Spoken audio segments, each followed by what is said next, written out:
જેને રામાયણમાં નોંધ લેવી પડી એવી આપણી આદિવાસી સત્રીબાઈ, જેને ભક્તિ ભજન એવું કર્યું કે રામાયણમાં નોંધ લેવી પડી અને ભગવાન શ્રી રામને આવવું પડ્યું, એવા ગુરુના વચન ઉપર એને વિશ્વાસ હતો, શ્રદ્ધા હતી. ત્યારે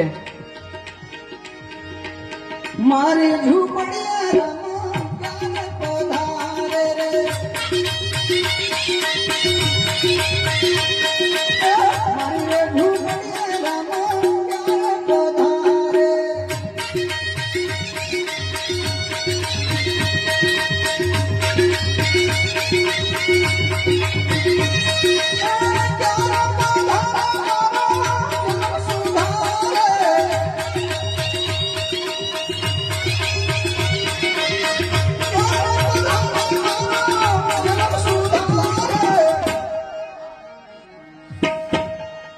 મારી રે ઝૂંપડી રામ ક્યારે પધારે રે.